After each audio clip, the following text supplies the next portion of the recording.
Hello friends, target IAS के YouTube channel पर आपका स्वागत है। मैं मधु सर पुणे में आ गया हूँ नए वीडियो के साथ। जैसा कि आप सबको पता होगा कि सीए और एनआरसी की बहुत चर्चा थी, तो आज हम इस वीडियो में इसी चीज़ की चर्चा करेंगे कि सीए है क्या। फिर नेक्स्ट वीडियो जब आएगा तो हम उसमें चर्चा करेंगे कि एनआरसी क्या है और सीए एनआरसी दोनों किस तरह एक दूसरे से जो है मैच कर रहा है और दोनों को लेकर क्यों इतना विवाद मचा हुआ है। हम इसको बात करेंगे और आप अंत तक बने रहेंगे। तो सबसे पहले हम आते हैं, सीए है क्या, इस चीज़ को समझिए। CAA, सी से हो गया आपका सिटीजनशिप, ए से हो गया अमेंडमेंट, फिर ए से क्या हो गया एक्ट। और 2019, चूँकि यह कानून 2019 में पारित हुआ है, इसलिए इसका नाम रख दिया गया है citizenship amendment act 2019। Citizenship that means हो गया आपका ये नागरिकता। ये क्या हो गया अमेंडमेंट मतलब संशोधन, और ये क्या हो गया अधिनियम।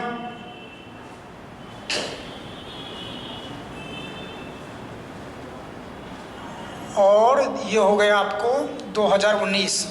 तो सीए का फुल फॉर्म आपको पता हो गया, सिटीजनशिप अमेंडमेंट एक्ट, नागरिकता संशोधन अधिनियम 2019। सबसे पहले हम आते हैं कि ये इतना हल्ला मचा क्यों हुआ है।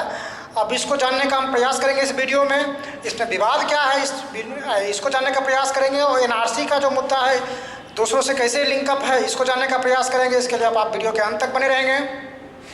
तो हम लोग आते थोड़ा सा पॉलिटी पे चलते हैं। पॉलिटी में संविधान के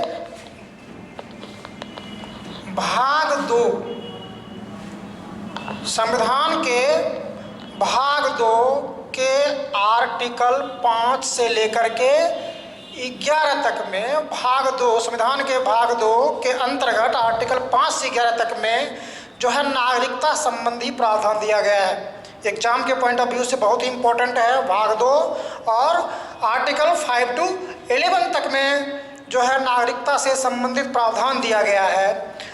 जब नागरिकता से संबंधित प्रावधान दिया गया है तो उसमें यह बताया गया है कि जब हमारा देश आज़ाद हुआ था, उसके बाद जब संविधान लागू हुआ तो उस समय बहुत सारे देश का बंटवारा हुआ। कई लोग पाकिस्तान गए, दैट मीन्स आज का जो बांग्लादेश है वो भी कभी पाकिस्तान का पार्ट हुआ करता था, वहाँ गए। कुछ लोग वहाँ से यहाँ आए, तो उन सब मुद्दों के लिए जो है संविधान में प्रावधान कर दिया गया था। तो उसमें जो है 5 से 11 तक में इन चीज़ों का विस्तार से वर्णन है कि कौन भारत के नागरिक होंगे, कौन भारत के नागरिक नहीं होंगे। तो हमको मुख्यतः बात करना है सीए पर। उसमें क्या है 5, 6, 7, 8 ये जो आर्टिकल है इसमें दिया हुआ नागरिकता संबंधित प्रावधान। हम आर्टिकल 9, 10 और 11 की चर्चा करेंगे। आर्टिकल 9 कहता क्या है कि जो व्यक्ति स्वेच्छा से किसी अन्य देश की नागरिकता ले लेगा वह भारत का नागरिक बिल्कुल नहीं रहेगा। जैसे मान लीजिए कि कोई व्यक्ति ABCD कोई व्यक्ति है, वो जाके कनाडा की नागरिकता ले ले, कोई फिल्म स्टार जाके कनाडा की नागरिकता ले ले, तो वह भारत का नागरिक ऑटोमेटिक नहीं रहेगा। इसलिए कभी कभी आवाज़ उठती रहती है कि फलाना अभिनेता ने जो है कनाडा की नागरिकता ग्रहण किए हुए है, भाई यहाँ का नागरिक, तो वैसे नहीं हुआ। तो आर्टिकल 9 कहता है कि जो व्यक्ति स्वेच्छा से अन्य किसी देश की नागरिकता ले लेगा वह भारत का नागरिक बिल्कुल नहीं रहेगा। अब आर्टिकल 10 क्या कहता है, संसद जो है नागरिक होने के लिए किसी भी कानून का निर्माण कर सकती है। कौन व्यक्ति नागरिक होगा, कौन नागरिक नहीं होगा, इसके लिए कानून का निर्माण कर सकती है। और आर्टिकल 11 कहता है नागरिकता के अर्जन, मतलब नागरिकता कैसे एक्वायर्ड कर सकता है, कोई व्यक्ति कैसे नागरिक बन सकता है, और उसकी समाप्ति के लिए कोई व्यक्ति नागरिक कब नहीं रहेगा उसके लिए, और नागरिकता से संबंधित अन्य विषयों के लिए भी कानून का निर्माण कर सकती है। ये आर्टिकल 11 कहता है, बहुत इंपॉर्टेंट है कि नागरिकता की समाप्ति कैसे होगा, नागरिकता का अर्जन कैसे होगा, या उससे संबंधित अन्य जो भी मुद्दे आएंगे उसके लिए जो है कानून का निर्माण कर सकती है। ये आर्टिकल 11 कहता है। और इसी आर्टिकल के तहत जो है हमारा CAA 2019 लाया गया। तो आप अच्छी तरह समझ गए होंगे कि हमारा संवैधानिक प्रावधान जो है क्या कहता है, आर्टिकल 9 क्या कहता है, 10 क्या कहता है और 11 क्या कहता है। यानी कि संसद को यह पावर है कि नागरिकता के संबंधित कोई भी कानून का निर्माण कर सकती है। अब सवाल यह आता है कि नागरिकता से संबंधित जो कानून है उसका निर्माण संसद ही क्यों करेगी। तो संविधान की, जरा इसको हम फिर देखते हैं।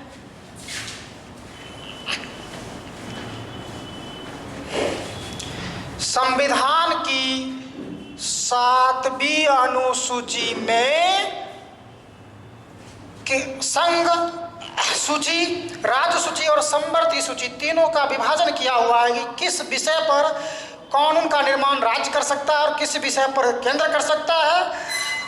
तो 7वीं अनुसूची में नागरिकता का वर्णन है किसके अंतर्गत, संघ सूची के अंतर्गत। इसका मतलब यह हुआ कि नागरिकता से संबंधित कोई भी कानून केवल और केवल भारतीय संसद बना सकती है, राज्यों को इस पर कानून बनाने का कोई अधिकार नहीं है। तो इसका मतलब यह भी हुआ कि जो सीएए कानून पारित हुआ है वह कानून जो है पूरे भारत पे लागू संसद जैसा चाहे कर सकती है, राज्यों को इस पे बिल्कुल लागू करने से राज्य जो है मना नहीं कर सकती है। तो ये हो गया आपका नागरिकता से संबंधित। ये भी बहुत इंपॉर्टेंट है कि नागरिकता से संबंधित विषय किस सूची में है, तो ये हम कहे हैं संघ सूची का विषय है। अब आते हैं हम लोग कि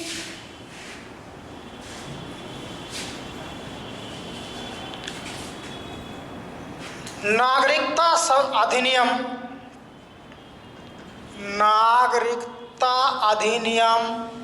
सर्वप्रथम लाया गया था आपको 1955 में।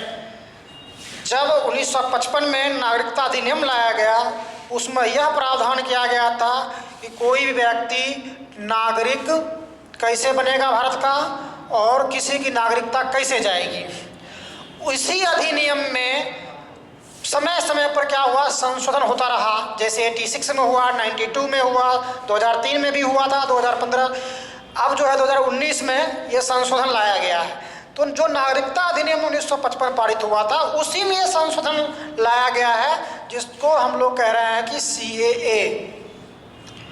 प्रावधान जो लाया गया उसमें क्या बदलाव आए, विवाद के क्या बिंदु हैं, इसकी हम चर्चा करेंगे। आप बने रहेंगे वीडियो के अंत तक। तो नागरिकता अधिनियम 1955 इसमें था, कहा गया था कि कोई व्यक्ति नागरिकता का अर्जन कैसे करेगा और कोई व्यक्ति नागरिकता का त्याग कैसे होगा उसका। इसमें कुल मिलाकर के 3 प्रावधान दिए गए थे और इसमें कुल मिलाकर के थे 5 प्रावधान कि कोई व्यक्ति नागरिक कैसे बनेगा। तो जन्म के आधार पर, ये सब पॉलिटी में आप पढ़ चुके होंगे। ये हो गया वंश के आधार पर, ये हो गया आपका पंजीकरण द्वारा, देशीकरण या प्राकृतिक आधार पर, क्षेत्रीकरण द्वारा। ये आपका हो गया स्वेच्छा से,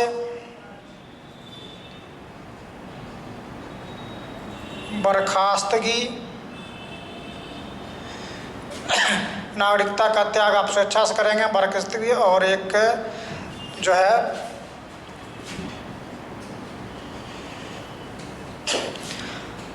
तो नागरिकता अधिनियम 1955 में 5 प्रकार के प्रावधान दिए गए थे कि नागरिकता की कोई व्यक्ति कैसे अर्जित करेगा और कैसे नागरिकता का त्याग होगा।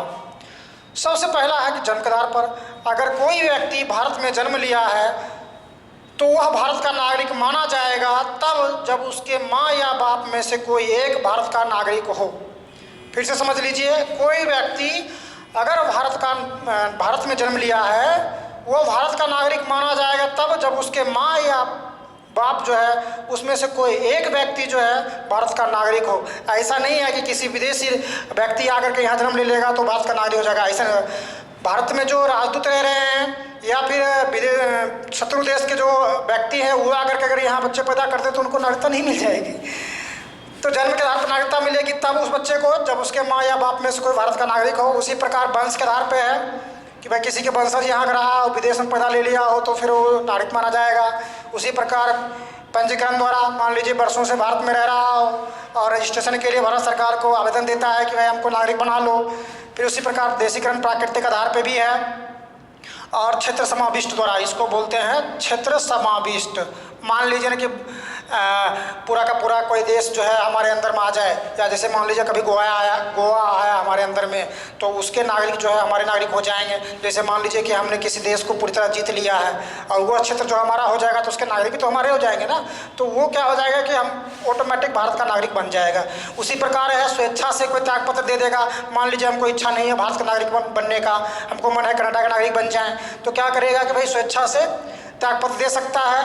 उसी प्रकार बर्खास्तगी भारत सरकार को लगता है कि नहीं नागरिकता जो है इन्होंने लिया है छल कपट से, कोई फैक्ट्री को छिपा करके लिया है तो उसको बर्खास्त कर देगा या किसी को वंचित कर देगा। तो ये कुल मिला के नागरिकता अधिनियम 1955 में दिया गया। अब इसी अधिनियम में जो है संशोधन किया गया 2019 में। इस संशोधन की जो प्रमुख बातें हैं वह समझिए क्या है।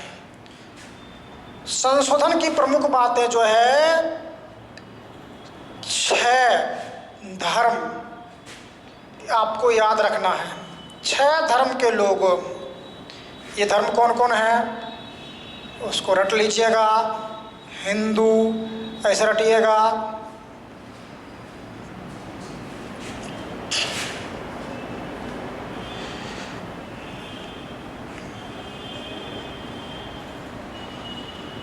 बौद्ध, जैन, पारसी। हमने इसलिए लिखा है हिंदू, मुस्लिम, सिख, ईसाई, बौद्ध, जैन, पारसी, ऐसा इसलिए लिख दिया है कि आपको जैन याद रहता है, हिंदू, मुस्लिम, सिख, ईसाई। और इसमें से क्या कीजिएगा, आप मुस्लिम वर्ड को गायब कर लीजिए। अब आप बचे कौन कौन, एक हिंदू, एक सिख, एक क्या बच गए, ईसाई, बौद्ध, जैन, पारसी। इन 6 धर्मों के बारे में इसमें प्रावधान किया गया है। यानी मुस्लिम धर्म को छोड़ करके हिंदू, सिख, ईसाई, बौद्ध, जैन, पारसी। कैसे याद रहेगा, हिंदू, मुस्लिम, सिख, ईसाई हमने लिख दिया था, फिर क्या मैंने किया था, बौद्ध, जैन, पारसी लिख दिया, फिर मुस्लिम को मैंने डिलीट कर दिया। तो आपको केवल 6 याद रखना है, हिंदू, सिख हो गया, ईसाई हो गया, बौद्ध हो गया, जैन हो गया, पारसी। इसमें 6 धर्म की बात है कि 6 धर्म को मानने वाले लोग जो हैं वो नागरिकता का पात्र होंगे, उसमें मुस्लिम शामिल नहीं है। अब नेक्स्ट आइए, और ये कहा गया धार्मिक रूप से क्या है, अल्पसंख्यक हैं। मतलब क्या, धार्मिक रूप से यह 6 जो हैं धर्मावलंबी, इनकी संख्या जो है कम है। कहाँ कम है, फिर क्या है, ये धर्म के आधार पर प्रताड़ित हैं।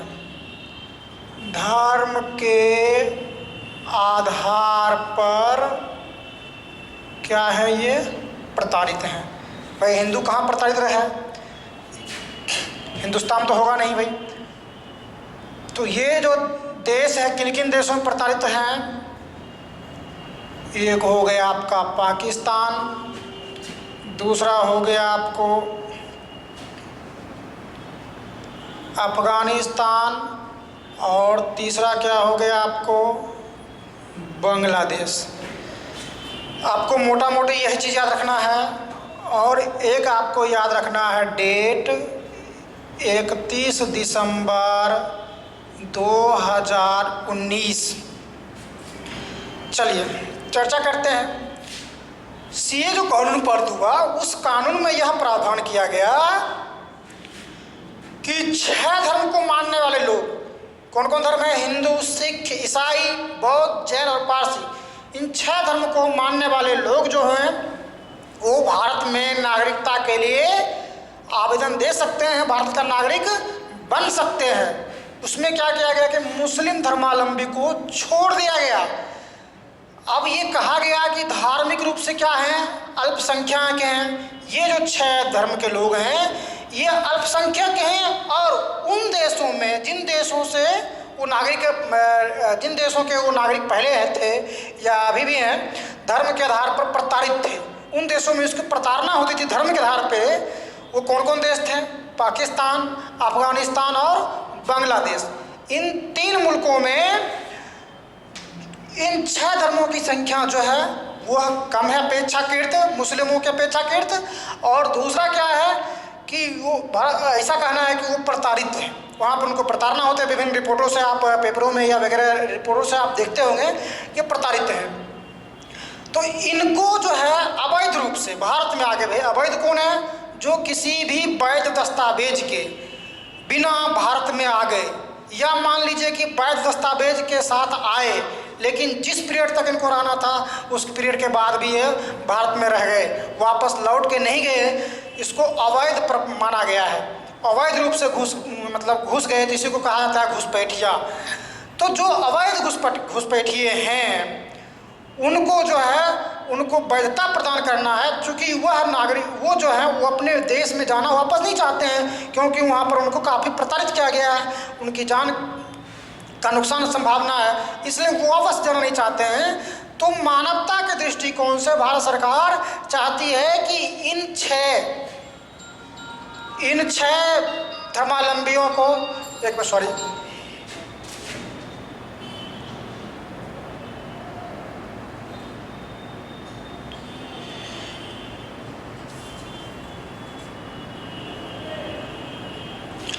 इन 6 धर्मावलंबियों को नागरिकता दे देना है, ताकि किसी हमारे यहाँ रह रहे हैं, वर्षों से रह रहे हैं, तो उनको एक नागरिक माना जाएगा, और नागरिक जब हो जाएंगे भारत के तो उनको विभिन्न प्रकार के लाभ जो है मिलने लगेंगे।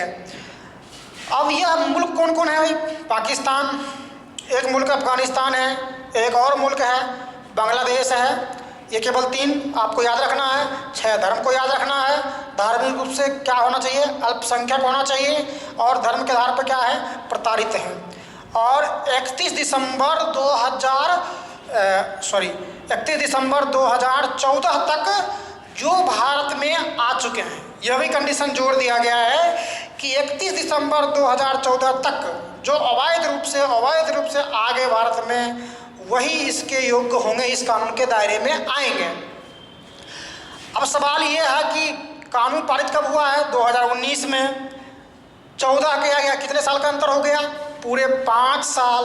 दैट मीन्स 31 दिसंबर 2014 तक जो भारत में आ गए हैं, अगर वो 5 साल भारत में रह चुके हैं, 14 से 19 5 साल, तो उनको भारतीय नागरिक मान लिया जाएगा। पहले के कानून में कितना बरस था? 11 बरस रहना भारत में जरूरी था। किसी भी व्यक्ति को अगर 11 बरस भारत में रह रहा है, वर्षों से रह रहा है, और कंटिन्यूशन 12 महीने से रह रहा है, और 11 वर्षों से ओवरऑल रह रहा है, तो उसको भारत का नागरिक बनने की जो क्राइटेरिया है वह पूरी हो जाती थी। उस अवधि को घटा करके अब कर दिया गया है कितना बरस? केवल 5 बरस। यानी कोई व्यक्ति 5 बरस से अवैध रूप से भारत में रह रहा है और इन 3 देशों से ताल्लुकात रखता है, और ये 6 धर्मों को मानता है, तो वह भारत में नागरिक बनने के लिए आवेदन दे सकता है। और भारत सरकार यदि ऐसा समझती है कि हाँ उसको नागरिकता दिया जा सकता है तो दे सकती है। अब यह सवाल है कि मुस्लिमों को क्यों, विरोध का कारण जो है वो मुस्लिमों को छोड़ क्यों दिया गया? तो जो हमारा तर्क क्या है कि इन देशों में मुस्लिम जो है बहुसंख्यक आबादी में है। क्या बहुसंख्यक कभी प्रताड़ित हो सकता है? बिल्कुल नहीं हो सकता है। तो भाई इनको देखने वाला कोई नहीं है। तो भारत जो है मानवाधिकार का ट्रैक रिकॉर्ड बहुत अच्छा रहा है। मानवीय दृष्टिकोण से इनको देखने वाला कोई नहीं है, क्योंकि वो उन राष्ट्रों में प्रताड़ित हैं और बुरी तरह प्रताड़ित हैं। तो हम जो है उनको नागरिकता अगर दे देते हैं तो क्या होगा कि ये कहीं के नागरिक बन जाएंगे, और चूंकि इन राष्ट्रों में वो धार्मिक आधार पर प्रताड़ित हैं। तो विरोध का कारण क्या है कि मुस्लिमों को क्यों छोड़ दिया गया? भाई मुस्लिम को इसलिए छोड़ दिया गया है कि भाई उन राष्ट्रों में वो प्रताड़ित बिल्कुल है नहीं, तो हम उनको नागरिकता नहीं देंगे। और ऐसा भी नागरिकता अधिनियम 1955 में पहले से प्रावधान है कि कोई व्यक्ति जो हमारा नागरिकता अर्जित करने के तरीके हैं और ये उनको जो क्राइटेरिया है अगर उनको फुलफिल करता है तो उनको नागरिकता दिया जाता है। और आप अदनान सामी का नाम सुने होंगे, उनको भारत सरकार नागरिकता दी है, और कई सारे पाकिस्तानी भी हैं जो उनको नागरिकता दिया गया। तो ऐसा बिल्कुल नहीं है कि भाई हम नागरिकता मुस्लिमों को नहीं दे रहे हैं, बिल्कुल दे रहे हैं, लेकिन उनके लिए जो प्रावधान पहले से है वो प्रावधान को अगर उन क्राइटेरिया को पूरा करते हैं तो उनको बिल्कुल नागरिकता देते हैं। लेकिन ये केवल जो है अवैध रूप से, जो घुसपैठिए ग्रुप से अवैध रूप से भारत में आ गए हैं, तो उनको जो है नागरिकता देने के लिए लाया गया है। आप बिल्कुल सीए को समझ गए होंगे।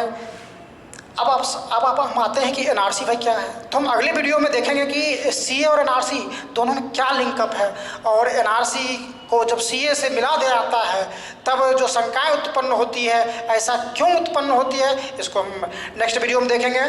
तो विवाद का प्रमुख कारण तो आप अंडरस्टैंड कर गए होंगे, और सीए के बारे में और कोई जानकारी आपको कलेक्ट नहीं करनी है और ना ही आपको जानना जरूरी भी है। एग्जाम के दृष्टिकोण से इतना ही काफ़ी है। और जो विरोध प्रदर्शन देखते हैं वो किसी दूसरे मुद्दे को लेकर के, मुद्दे यह है कि भारत एक धर्मनिरपेक्ष राष्ट्र है, धर्म के आधार पर भेदभाव नहीं करेंगे। लेकिन जो विपक्ष के लोग हैं या जो विरोध प्रदर्शन कर रहे हैं उनका कहना है कि भाई आप धर्म के आधार पर भेदभाव कर रहे हो, और आर्टिकल 14 जो समानता का अधिकार है उसका सीधा क्या है, उल्लंघन कर रहे हैं। उनका अपना अलग अलग तर्क है। उनका और भी कहना है कि भाई इन 3 राष्ट्रों को से ही क्यों आप ले रहे हैं, भाई नेपाल को आप क्यों छोड़ रहे हैं, भूटान को क्यों छोड़ रहे हैं, श्रीलंका में भी कुछ प्रताड़ित समूह हैं उनको क्यों छोड़ रहे हैं, या म्यांमार में भी क्यों छोड़ रहे हैं। तो हमारी अपनी राष्ट्रीय सुरक्षा है और हमारा अपना हित है, उसके आधार पर भी हम कदम उठा रहे हैं। और ऐसा नहीं है कि हम इन राष्ट्रों के पहले नागरिक को जो है नागरिकता नहीं देते हैं, बिल्कुल देते हैं नागरिकता, लेकिन अवैध जो घुसपैठिए उनको बिल्कुल नागरिकता नहीं देते हैं। तो आई होप आप बिल्कुल अच्छी तरह समझ गए होंगे कि सीए कानून क्या है।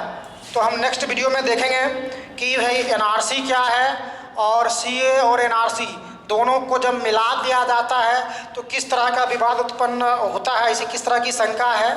और नागरिकता देना बिल्कुल भारत सरकार का डिसीजन लेती है कि हमको नागरिकता किसी को देना है, तो इसमें कोई विवाद का विषय बिल्कुल नहीं होना चाहिए, क्योंकि हम नागरिकता दे रहे हैं, इससे किसी की नागरिकता छीन नहीं रहे हैं। ऐसा नहीं है किसी नागरिक कह रहे हैं कि भाई चलो तुम आज से नागरिक नहीं रहे, हम नागरिकता दे रहे हैं, छीन नहीं रहे हैं। और विरोध का कारण क्या है, धार्मिक जो मुस्लिमों को छोड़ दिया गया है एक, और इन 3 राष्ट्रों को ही क्यों लिया गया है, ये भी एक विरोध का कारण है।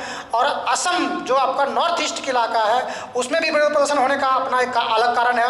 उनका ये कहना है कि भाई अगर ये जो 6 लोग, ये 6 धार्मिक समूह के लोग जो बांग्लादेश से माइग्रेट होकर के असम में जाके बस गए, उत्तर पूर्व के अन्य राज्यों में जाके बस गए हैं, उनकी संख्या चूँकि लाखों में है, अगर उनको नागरिकता मिल जाएगी तो जो वहाँ के मूल निवासी हैं उनको क्या होगा, भाई उनको रोजगार के अवसर में कमी होगी, वहाँ पर भाषा का प्रॉब्लम उत्पन्न हो सकता है कि भाई असम के लोग क्या है, असम के लोग जो असमी बोलते हैं, और जो माइग्रेटेड लोग हैं बांग्लादेश से आए हैं वो बंगाली बोलते हैं, तो बंगाली वालों का ज़्यादा वर्चस्व हो जाएगा, उनका अपना एक इशू है।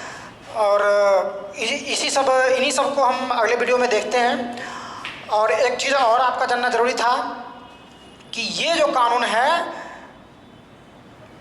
अरुणाचल प्रदेश, नागालैंड और मिजोरम, अरुणाचल प्रदेश, नागालैंड और मिजोरम, इन 3 राज्यों में यह कानून बिल्कुल लागू नहीं होगी। और असम, आपके त्रिपुरा है, मेघालय हैं, इन 3 राज्यों के कुछ क्षेत्रों को छोड़ करके लागू होगी। यानी कि असम, त्रिपुरा और मेघालय, इसमें भी कुछ क्षेत्रों में लागू होगा, कुछ क्षेत्रों में बिल्कुल लागू नहीं होगा। जहाँ पर अनुसूचित क्षेत्र है, आदिवासी बहुल इलाका है, जहाँ पे उनकी अपनी समस्याएं थी कि भाई हम अपने ही राज्य में अल्पसंख्यक हो जाएंगे अगर बाहरी लोग आकर के यहाँ पर बस जाते हैं और उनको नागरिकता मिल जाती है, उनकी संख्या अधिक है, हमारी संख्या कम हो जाएगी। तो इसीलिए क्या किया गया, भारत सरकार ने प्रावधान उसमें किया गया, उस बिल में जो अब एक्ट बन चुका है, तो उसमें प्रावधान कर दिया गया है कि भाई उन 3 राज्यों के कुछ क्षेत्रों में यह कानून लागू नहीं होगा, और अरुणाचल प्रदेश, नागालैंड, मिजोरम इसमें पूरी तरह लागू नहीं होगा। तो उनकी भी समस्याओं का ध्यान रखा गया है। तो आप अच्छी तरह समझ गए होंगे कि यह नागरिकता देने का कानून है, किसी की नागरिकता हम ले नहीं रहे हैं। और अगले वीडियो में हम आएंगे एनआरसी को लेकर के और सीए को लेकर के, और दोनों में क्या लिंकअप है। धन्यवाद।